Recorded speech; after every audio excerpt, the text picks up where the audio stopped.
আমি মহারাজা বীর বিক্রম কলেজে বাংলা বিভাগের তৃতীয় সেমিস্টারের ছাত্র। আমি 2024-এ একটি পরীক্ষা দিয়েছিলাম। পরীক্ষাটি ছিল পরীক্ষা পে চর্চা। তো ওইখানে আমি পাশ করার পর আমাকে একটি অ্যাওয়ার্ড দেওয়া হয়, যার নাম ভারত বিভূষণ পুরস্কার অ্যাওয়ার্ড।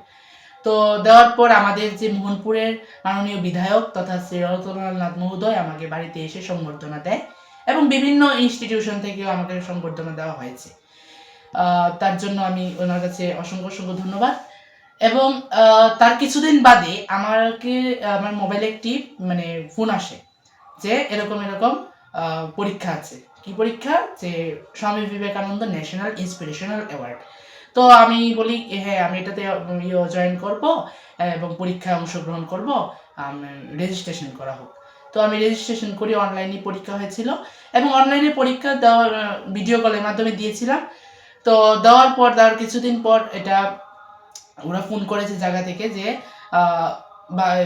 জানুয়ারির 12 তারিখ আমার একটা এরকম পুরস্কার দেওয়া হবে ওইখানে যাওয়ার জন্য। ঠিক আমি খুব দুঃখিত যে আমার 13 তারিখ থেকে, আগামী জানুয়ারি মাসের 13 তারিখ থেকে আমাদের তৃতীয় সেমিস্টারের ফাইনাল পরীক্ষা ছিল, যার জন্য আমি ওদের বলেছিলাম আমি যেতে পারবো না। কিন্তু আমার এটাও সৌভাগ্যের বিষয়, ওরা আমাকে কুরিয়ারের মাধ্যমে আমার বাড়িতে আমার পুরস্কারটি পাঠিয়ে দেয়। আমার অ্যাওয়ার্ডটি এসেছে বাড়িতে, যার নাম Swami Vivekananda national inspirational award. এবং এই পরীক্ষাটি হয়েছিল এরকম যে একটা বিষয় দিয়েছিল যে স্বামী বিবেকানন্দের আত্মজীবনী এবং যুবকদের প্রতি তার অবদান, এই সম্পর্কে তুমি একটি বিস্তারিত আলোচনা প্রস্তুত করো। তো আমি ওইখানে যে বিচারক, তারা ওই কোর্টের যে বিচারক তামিলনাড়ুর, ওনার সাথে আমি একসাথে বসে অনলাইনে ভিডিও কলের মাধ্যমে আমি একটি পার্টিসিপেট করেছি এবং এখানে পরীক্ষা দিয়েছিলাম আর কি। তো আমি এই পরীক্ষায় অংশগ্রহণ করে এবং এই অ্যাওয়ার্ড পেয়ে আমি খুব খুশি। আমি আমার রাজ্য সরকারের কাছে অসংখ্য অসংখ্য ধন্যবাদ আমাকে এই অ্যাওয়ার্ডটি দেওয়ার জন্য, এবং তামিলনাড়ুর এই প্রতিষ্ঠানকেও আমি অনেক অনেক অনেক ধন্যবাদ।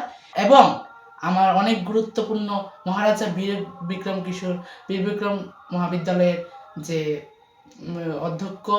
প্রধান অধ্যক্ষ জয়কুমার দাস এবং বাকি অন্যান্য শিক্ষিকাদের আমি ধন্যবাদ জানাই আমাকে এই জায়গায় পৌঁছে দেওয়ার জন্য। ধন্যবাদ।